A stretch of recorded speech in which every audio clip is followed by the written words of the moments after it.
ওর বাড়িতে একটা বিড়ালের বাচ্চা ছিল, ছোট্ট বিড়ালের বাচ্চার গলাতে বেঁধে দিয়েছে ঘন্টা, ছোট্ট ঘন্টা। আর বিড়ালটা দৌড়াদৌড়ি করছে, টিক টিক করে আওয়াজ হচ্ছে, ওর খুব মজা লাগছে।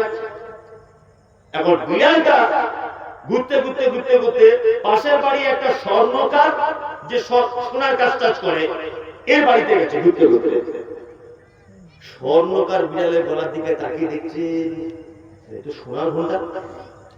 সোনা এখন 10 গ্রামের দাম প্রায় 1.5 লাখ টাকা। 10 গ্রাম 200-250 গ্রাম ওজন হবে ঘন্টাটা। স্বর্ণকার এখন কি করেছে, এখন ওইটা মোটামুটি বিড়ালটাকে ধরে ও ফেলে নিয়েছে।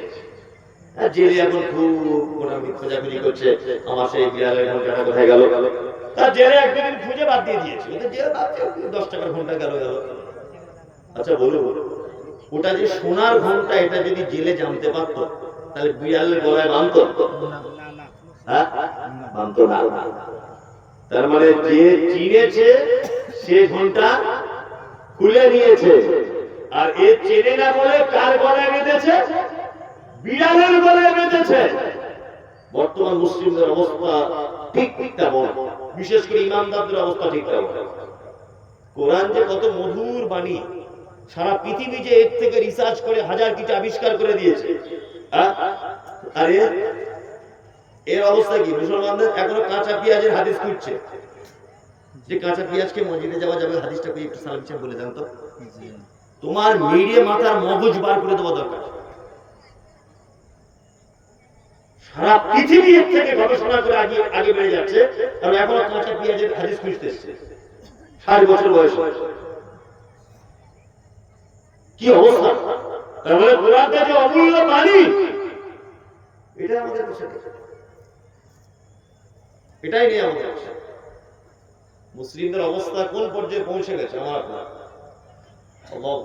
মোবাইলে একটা কল রেকর্ডিং আছে, পার্সোনাল শুনলে শোনাবো, মাইকে শোনাবো, নেমে যাওয়ার পরে বলবেন আমি শোনাবো। চাঁদ রাতে একটা ছেলে আমায় ফোন করে খুব গাল দিচ্ছে, খুব শালা তোকে এই করবো এই করবো হাবি যাবি, মানে মা বোন তুলে গাল দিচ্ছে। তা বলছে, আরে ভাই তুমি আমাকে গালাগালি করছো কেন? তা বলছে, তুই কেন বললি 40 পড়া বেদাত? আমাকে বলছে, তুই 40 বেদাত বললি কেন? আর মৃত মানুষের জন্য কোরআন খতম বেদাত এটা বললি কেন? আগে খুব গাল দিচ্ছে। তা আমি ওকে বলছি অনেকক্ষণ পরে, ভাই আপনার নাম কি? তা বলছে, আমার নাম যাই হোক, বলে আবার গাল দিচ্ছে। তাই বলছি, আপনি কি করেন? বলছে, আমিও মৌলভী সাহেব। যখন বলেছে আমি মৌলভী সাহেব, তখন আমি সুযোগ পেয়ে গেছি, তোকে এবার কি করি দেখ। তাই ওকে বললাম, মৌলভী সাহেব তা আলহামদুলিল্লাহ খুব ভালো জিনিস, আপনি তো বড় মানের লোক, তা আপনি বেদাত বুঝেন? আমাকে ঠিক এই হয়েছে, শালা আমি বেদাত বুঝি না, তুই বুঝিস? আমাকে বলছে, মানে যা তা নয়। আমি তখন বলছি, ভাই শালা সম্বন্ধী বাদ দাও, তুমি কি বেদাত বোঝো? কাকে বলে? তা ওর ভাষা শুনে বুঝতে পারছি ও মৌলভী সাহেব নয়, ও মিথ্যা কথা বলেছে আমাকে। আমি ওকে ঘুরিয়ে বলছি, তোমাকে বেদাত বুঝতে হবে না, ও 40 জায়েজ, কোরআন পড়াও জায়েজ, সব জায়েজ। আচ্ছা ভাই নবীজির নামটা বলুন তো, আল্লাহ নবীর নামটা বলুন সঠিক ভাই। তখন বলছে, তুই আমাকে নবীর নাম জিজ্ঞেস করছিস? আমি নবীর নাম জানি না, তুই জানিস? আমাকে বলছে, আচ্ছা ভাই আমি তো জানি, আপনি আলেম মানুষ, আমি তো অন্য জানি, আপনারটা একটু শুনি। ও তখন বলছে, আরে নবীর নাম খাজা মঈনুদ্দিন চিশতি। আল্লাহর কসম, হাসানোর জন্য বলি, আমার মোবাইল রেকর্ড করা আছে, খাজা মঈনুদ্দিন চিশতি। তাই বললাম, তবে বাহ আপনি তো ভালোই জানেন। ভাই এই নামটা আমার জানা ছিল না, তার কি জানা হয়ে গেল। আচ্ছা ভাই তার নবীর বাপের নামটা একটু বলুন। তো যে খাজা আব্দুল্লাহ। বাহ ভারী উন্নতি করেছে। তারপর আমি মনে মনে ভাবলাম যে দোষ এরও দোষ নয়, দোষ কাজের। মানে আমরা জলসা মাহফিলে, ওয়াজ মাহফিলে এত বেশি আজে বাজে লোকের কথা আলোচনা করি, আসল ব্যক্তি মুহাম্মদ সাল্লাল্লাহু আলাইহি ওয়াসাল্লামকে বাদ দিয়ে এত আজে বাজে আল্লাহর ওলিদের কথাবার্তা আলোচনা করি। খাজা মঈনুদ্দিন চিশতি, আব্দুল কাদের জিলানী, অমুক সাহেব তমুক সাহেব, এদের জীবনী এত বেশি বলি যে ও ভেবেই নিয়েছে খাজা মঈনুদ্দিন চিশতি নবীর থেকে বড় কিছু। দোষ নয়, দোষ হুজুরের। মুসলিমদের অবস্থা, একটা মুসলিম সে যদি শুধু এতটুকু জেনে যেত ফালিয়ানজুর ইনসানু মিম্মা খুলিক। আল্লাহ মানুষকে কেমন করে তৈরি করেছে, এই মানুষের তৈরি করার দিকটা যদি ও শুধু তাকাতো তাহলে তার ঈমান কি হতো? যাদাতুহু ঈমানা, ঈমান বেড়ে যেত। আচ্ছা, আপনাদেরকে দুটো একটা জিনিস দেখাই আমি বাস্তবে। আচ্ছা, যারা মোটরসাইকেল চালান, মোটরসাইকেলের চাকার ওখানে বা হাইড্রোলিক্স যে জায়গাটা, ওখানে মাঝে মধ্যে মোবিল গ্রিস ব্যবহার করতে হয় কি হয় না? হয় হয়। তোমার এখন বয়স কত? 26। এই 26 বছর। ও জন্ম থেকে ওর হাতটা ফোল্ডিং সিস্টেম, ফোল্ডিং পা, ফোল্ডিং সিস্টেম আছে না? তুমি কি মাঝে মধ্যে গ্রিস টিরিস দাও নাকি? এখানে দোয়া লাগে না? দেবে মাঝে মাঝে, দেবে দোয়া লাগে না? দোয়া লাগে। কি কি সৃষ্টি! তার মাথা চুল বাড়লে কাটো তো, কাটো। নখ বাড়লে কাটো। আচ্ছা, নখ আর চুলের মধ্যে যদি দাঁতটাও বাড়তো, আপনার বউ সংসার করতো? ও দাঁত দেখে পাওয়া যারা খেতে আসবে কি সৃষ্টি! চুল নখ প্রতিদিন বাড়ছে, অথচ দাঁত, দাঁত এত লেখাপড়া জানে না, জানে না। এর তো কোনো হিদায়াত জ্ঞান নেই। আছে দাঁতের কোনো জ্ঞান আছে? জ্ঞান নেই। ও তো সুযোগ করে জীবকে পর্যন্ত কামড়ে দেয়। জীব অনেক সময় কামড় লাগে কি লাগে না? লাগে। ও কোনো জ্ঞান নেই, অথচ আল্লাহ উপর থেকে বলে দিয়েছে এই দাঁতে শোন, এই সাইজ বরাবর হয়ে গেছি, চুপচাপ মেরে দাও, এক ফোঁটা মারি দিবে। শুধু মানুষের দিকে তাকান আপনি কেমন করে বানিয়েছে আল্লাহ। নারীকে একরকম, পুরুষকে একরকম। আমার গিন্নিকে নিয়ে দার্জিলিং বেড়াতে গেলাম, কাশ্মীরে, পুরো বরফ। আমি অরিজিনাল যাইনি, বোঝানোর জন্য বলছি। পুরো বরফ, চারিদিকে বরফ। আমি যে রুমের ভিতরে আছি, রুমের ভিতর বাইরে পুরো বরফ, ইলেকট্রিক নেই। আমার 1.5 বছরের বাচ্চাটা আমার কাছে এসে গলা ধরে, আমার মেয়ে খুব আদরে, আব্বু আমি একটু দুধ খাবো, তোতা তোতা করে বলছে। তা আমি তো বাপ, আমার চোখে পানি চলে এলো। আমি বললাম, কারেন্টও নেই, উনুন নেই, গ্যাস নেই, তো দুধটা কি করে গরম করবো বলতো? চারিদিকে তো বড় কাশ্মীরে বাড়িতে এলাম। আমার স্ত্রী গায়ে হাত দিয়ে দেখছে, আমার স্ত্রী গাটা বরফের মতো ঠান্ডা। আমার স্ত্রী আস্তে আস্তে করে বুকের ব্লাউজটা খুলে আমার বাচ্চা মেয়ের মুখে দুধের বোঁটাটা দিয়ে দিল। ও দেখলাম করে দুধ টানছে আর খেয়ে নিচ্ছে। একটু পরে হাতটা বলছে, পেট ভর্তি হয়ে গেল আব্বু। মা, দুধ কি গরম? বলছে আব্বু গরম। তখন আমি বুঝলাম যে আল্লাহ আমার মেয়ের রুজির ব্যবস্থা করেছে আমার স্ত্রীর বুকে, আর ওর বুকের ভিতরে টেম্পারেচার এমন মেশিন বসিয়ে রেখে দিয়েছে, আমার স্ত্রী যদি বরফের স্তূপের ভিতরে বসবাস করে, তার বুকের ভিতরে দুধ উষ্ণ গরম বাচ্চার জন্য। সুবহানাল্লাহ। কোনদিন ভেবেছেন আপনি? হ্যাঁ, দুধ গরম করতে মেশিন লাগে না? চুলা লাগে কি লাগে না? গ্যাসের হিটার লাগে কি লাগে না? অথচ আপনার বাচ্চার জন্য আপনার স্ত্রীর বুকের ভিতরে আল্লাহ টেম্পারেচার মেশিন বসিয়ে রেখে দিয়েছে। ভাবতে পেরেছেন কোনদিন? আপনার বাচ্চা দুধ পান করবে, এমনি দুধ দিলে খেতে চাইবে না। আল্লাহ মায়ের দুধে হালকা করে চিনি মিশিয়ে দিয়েছে, মিষ্টি মিষ্টি ভাব, বাচ্চা যাতে খেতে সুবিধা হয়।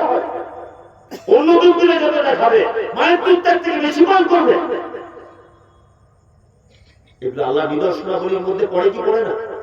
পড়ে পড়ে। কি নিদর্শনটা! আল্লাহ তাআলা বলেন, আয়াতুহু যাদাতুহুম ঈমান। এখন ঈমানদার যখন আমার এই নিদর্শনাবলী দেখবে, তখন তার ঈমান কি হবে?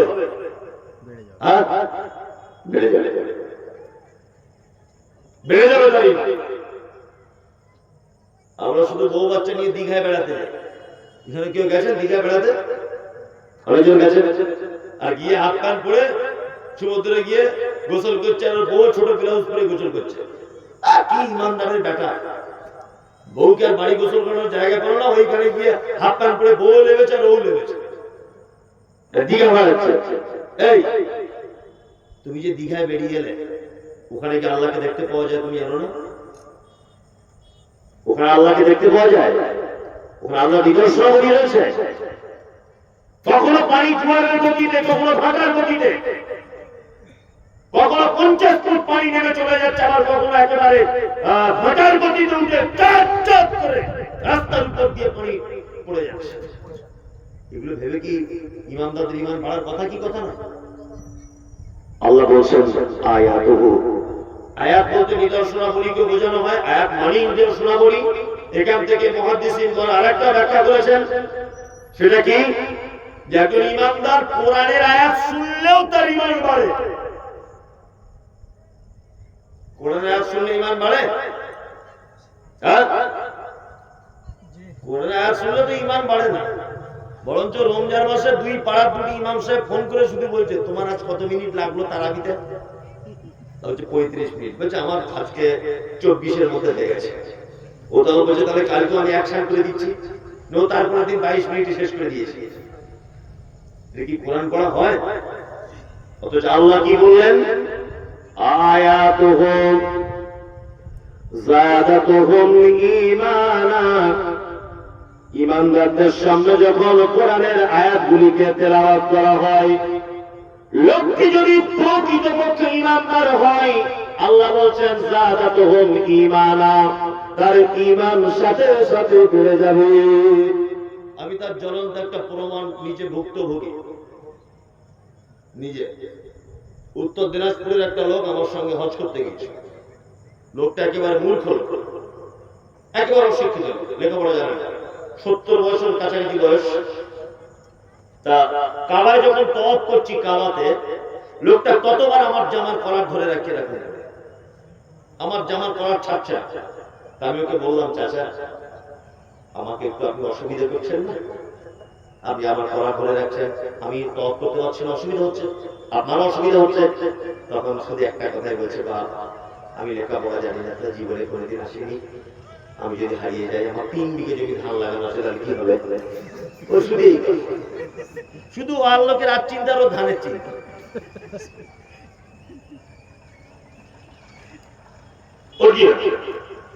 লম্বা চওড়া লোক আমার মতো।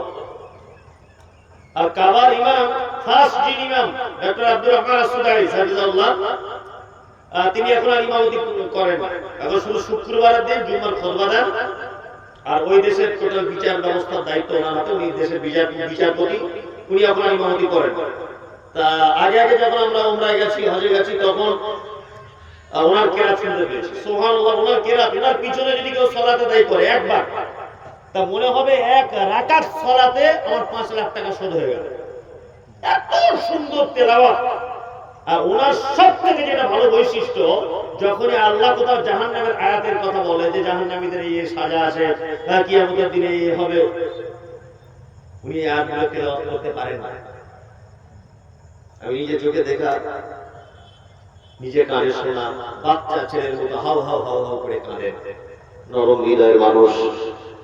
Ethiopia, Tanzania, German, Japan, France, Kuwait, Qatar, Bahrain, Dubai, Bharat, Pakistan, Bangladesh, পৃথিবীর যে প্রান্ত থেকে যাক না কেন উমরা বা হজ করতে, আব্দুর রহমান আসুদাইয়ের পিছনে সালাত আদায় করেছে, কাঁদিনি।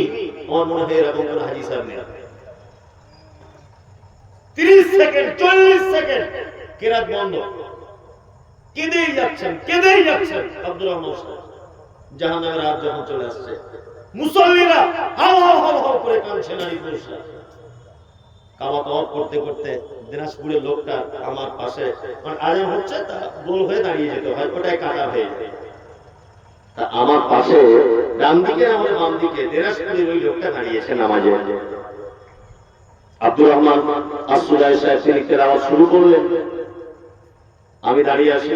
আমি একটু আধটু কোরআন বুঝি, একটু আধটু, যদিও মাদ্রাসায় পড়েছি, একটু আধটু বুঝি, ভালো বুঝি তা নয়, একটু আধটু বুঝতে পারি।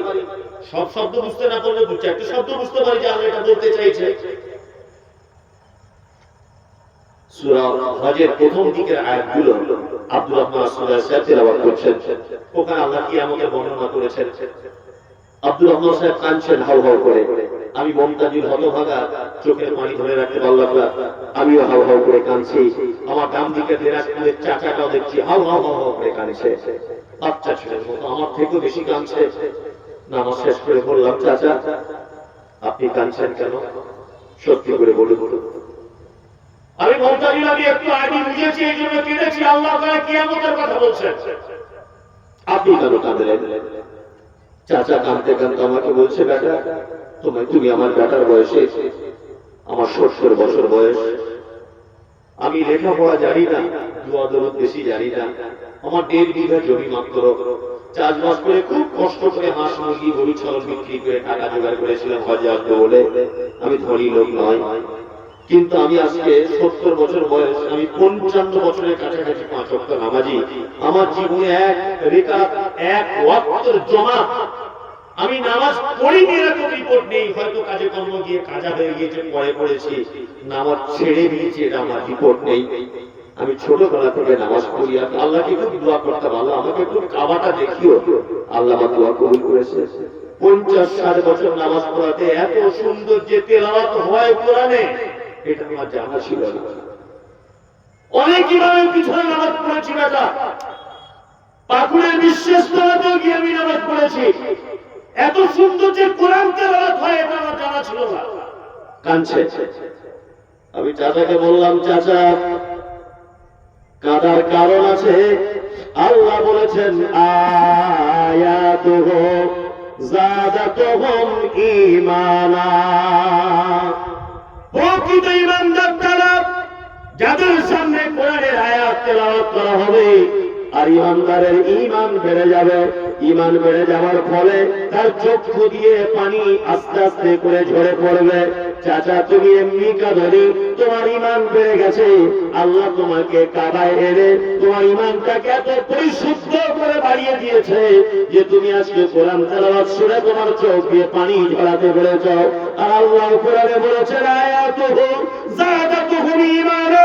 প্রকৃতপক্ষে ঈমানদার তারা, যাদের কাছে কোরআনের আয়াত তেলাওয়াত করা হয়, আলেম সাহেব তেলাওয়াত করবে, ইমাম সাহেব তেলাওয়াত করবে, মুয়াজ্জিন তেলাওয়াত করবে, কারি তেলাওয়াত করবে, সে নিজে নিজে তেলাওয়াত করবে। তেলাওয়াতের শর্ত বুঝুক আর না বুঝুক, এত সুললিত কণ্ঠে তেলাওয়াত হবে যে ঈমানদারের চোখ দিয়ে পানি ঝরে বুঝতে পারা যাবে যে ওই লোকটার ঈমান এখন বেড়ে গেছে। ওয়া আলা রাব্বিহিম ইয়াতাওয়াক্কালুন। আর মুমিনের 3 নম্বরের গুণ হলো, মুমিন সব অবস্থায় ভরসা করবে আল্লাহর উপরে। মুমিন কার উপরে ভরসা করবে? আল্লাহর উপরে। বিপদ আপদ মুসিবত যে অবস্থায় থাকুন, ভরসা করবেন কার উপরে? আল্লাহর উপরে। মুমিনের 4 নম্বরের গুণ কি? আল্লাযীনা ইউকিমুনাস সালাত। মুমিন কি করবে? নামাজ সালাত আদায় করে। সবাই এখানে সালাত আদায় করেন? 5 ওয়াক্ত। আসলে টাইমটা এমন সময় আমাকে হয়েছে যে এখন আমি যতই ভালো বক্তব্য দিই আর মানুষ শুনবে। এখন আমি যদি কোরআন একটা একটা করে আপনাদেরকে ভেঙে মাথার মগজে ঢুকিয়ে দিই তবু ঢুকবে। প্রত্যেক মানুষের ঘুমাচ্ছে। আর এখন ওই জন্য ভালো কথা না বলাই ভালো। তিনি বলছেন, কেন শুনতে অসুবিধা হবে, সকালবেলা হয়তো ভুল ব্যাখ্যা করবে। আর এখন মানুষেরও দোষ আছে। আমি মোস্তফা সাহেবকে বলছিলাম যে 11টা না বাজলে জলসা আছে না, 12টা বাজলে থাকে, আর এক সমস্যা। 10:30 11টা বাজলে না বাজলেও আসে না, আর 12টা বাজলে থাকবে। আবার প্রধান বক্তা যেই হোক, প্রধান বক্তা 8 ঘন্টা শুনলো, শুনে আমার রাস্তা থেকে ঢুকলো। যদিও এখানে লোক আসে কিন্তু সবাই ঘুমন্ত অবস্থা, এরকম একটা ব্যাপার। এই জন্য বলছি আপনারা আমাদেরকে একটু অ্যাক্টিভ হন। আমি 5-7 মিনিট কিছু কথা বলি। মুমিনদের আরেকটা গুণ হচ্ছে যে মুমিনরা সালাত আদায় করবে। সালাত আজ থেকে মানে আরবি পিছনে যে মাস্টার কি, পিছনে আগে পিছনের মাস্টার নাম কি ছিল? এটা কি সওয়াল চলছে না? সওয়ালের আগে রমজান। রমজানের মসজিদে যে মুসল্লি ছিল তার থেকে মুসল্লি বেড়েছে না কমেছে? কমেছে। আর রমজান মাসে বাবা মনে হচ্ছিল ফেরেশতা সব ঘুমানি এলাকায় ঘুরছে, এত ফেরেশতার চাপ। বড় বড় পাঞ্জাবি আর কানে দাঁতো মিসওয়াক, আর শুধু আমার তো মানে বক্তাদের মধ্যে সব থেকে বেশি গাল খাই আমি, আর সব থেকে বেশি ফোন করে মানুষ আমাকে, ব্যস্ত করে, আর ফোন করে শুধু ফতোয়া জিজ্ঞেস করছে, থুতু গিলিয়ে নিয়েছে হবে হুজুর, ইনজেকশন দেওয়া চলবে, চোখে ড্রপ দেওয়া যাবে, কানে যন্ত্রণা ড্রপ দেওয়া যাবে। দুপুরে শুয়েছিলাম, আমি তো বুঝতে পারিনি, আমার বউ এসে আমার পাশে শুয়ে পড়েছে, ও ঘুমিয়ে গেছে, আমিও গেছি, মানে আমার হাত ওর গায়ে, ওর পা আমার গায়ে, হুজুর রোজা হবে তো? ভাবছি মনে হয় যে ফেরেশতা মনে হয় জগতে আর নাই, যে পাক্কা ইমানদারের বেটা ইমানদার। আর ইমানদার কতদিন? সাওয়ারের চাঁদ উঠেছে, ইমান 12:30 বেজে গেছে। আর রমজান মাসে ওরে বারবার ঠুক ঠুক থুতু ফেলছে, কি ব্যাপারে? আরে মামু কি খবর? বলছে মামু যদি একটু ভিতরে চলে যায়, মামু তাহলে তার হবে না। মানে এত পরেশগার লোক, আর মদ ইফতার করে বিয়ে টানতে টানতে বাড়ি আসে, পাক্কা হারাম খোর। এরকম লোক ঝাড়খণ্ডে নেই, আমাদের দিকে আছে, অনেক আছে, আমাদের দিকে আছে, ওটা আমি বলবো না। 100টার মধ্যে 99 অথচ আল্লাহ সিয়াম ফরজ করেছিল কেন? লাআল্লাকুম তাত্তাকুন, যাতে আপনার অন্তরে আল্লাহর ভয় তৈরি হয়, এই জন্য তো সিয়াম ফরজ। হ্যাঁ, ভয় তৈরি হয়েছিল, ভয় ছিল কতক্ষণ? ইফতারি আগে পর্যন্ত, তারপরে ভয় কেটে যায়, আবার সাহারি পর থেকে ভয় শুরু হয়, আবার ইফতারিতে এসে কেটে যায়। আমি মাঝে মাঝে কিছু কোরআনের আয়াতগুলোকে নিয়ে গাড়িতে বসে বসে ভাবি যে আল্লাহু আকবার, আল্লাহ এই কথাগুলো কেন বলেছেন? আল্লাহ এই কথাগুলো কেন কোরআনে বলেছেন? সূরা আল ইমরানের সম্ভবত একটা আয়াত আছে, সূরা নিসার সম্ভবত আয়াতটা ভুলে যাচ্ছি আমি। আল্লাহ তাআলা বলেছেন ইন্না শাররা দাওয়াব ইনদাল্লাহ সুম্মুম বুকমুল লাযিনা লা ইয়াকিলুন। আল্লাহ বলেছেন পৃথিবীতে যত প্রাণী আছে যারা চড়ে বেড়ায়, দাওয়াব মানে চড়ে বেড়ায় যারা, এই রকম প্রাণীদের ভিতরে সবথেকে নিকৃষ্ট প্রাণী কে? আমরা বলবো শুয়োর, তাই তো? একজন বলছে শুয়োর, বলছে শুয়োর, আর কুকুর, এটা আমরা জানি তো। আল্লাহ কি বলছেন? না, সুম্মুম বুকমুল লাযিনা লা ইয়াকিলুন, আল্লাহু আকবার, যাদের অন্তর দেওয়া হয়েছে তারপরে বোঝে না, কান দেওয়া হয়েছে শোনে না, যারা বধির, যারা অন্ধ, আল্লাহ তাআলা বলছেন এরা হচ্ছে চতুষ্পদ প্রাণী, যারা তার ভিতরে সব থেকে নিকৃষ্ট এরা। কি বললাম বুঝতে পারছেন? তার মানে এরা কারা? কারা? মানুষ। কোরআনে শব্দ হচ্ছে উলাইকা কাল আনআম বালহুম আযাল উলাইকা হুমুল গাফিলুন। আল্লাহ বলছে মানুষ তো খারাপ, খারাপ শিয়াল কুকুরটার থেকেও খারাপ। আল্লাহ বলছেন, আমি আয়াতগুলো যখন পড়তাম তখন খুব ভয় লাগতো যে এইগুলো যদি বক্তব্যে বলি আর যদি লোককে বোঝাতে না পারি তাহলে তো কেস খারাপ করে দিবে। কি করে বোঝাবো যে আল্লাহ বলেছে এরা চতুষ্পদ প্রাণীর থেকেও খারাপ? এখন দেখতে পাচ্ছি একদম তো বোঝানো তো পানির মতো সহজ। আগেকার দিনের নাঙল বুঝেন আপনারা? নাঙল হাল বহাতো জমিতে গরু দিয়ে, জানেন যে গরু মহিষ দিয়ে। আচ্ছা, প্রথম দিন মহিষকে দিয়ে নাঙল চালানো যেত না, আগে ট্রেনিং করতে হতো। ট্রেনিং করতে হতো। গরু প্রথম দিন থেকে হাল চালাতে পারতো না? 10-20 দিন ওকে ট্রেনিং দিতে হতো। ট্রেনিং দিতে হতো কি হতো না? তারপর 20 দিন ট্রেনিং দেওয়ার পরে ও মালিকের জমিটা চষতে পারতো, তাছাড়া চষতে পারতো না। আল্লাহ আপনাকে নামাজের ট্রেনিং দিয়েছেন, তার প্রতি ভয়ের ট্রেনিং দিয়েছেন কতদিন? কতদিন বলুন? 6 বছর। 30 দিন, রমজান মাসে 30 দিন আপনাকে ট্রেনিং দিয়েছে। আর ট্রেনিং অরিজিনালও দিয়েছে, জোহর এসেছে, ফজর এসেছে, মাগরিব এসেছে, ট্রেনিং দিয়েছে কি দেয়নি? আর ঈদের পরের দিন থেকে, ঈদের পরের দিন থেকে কি শেষ?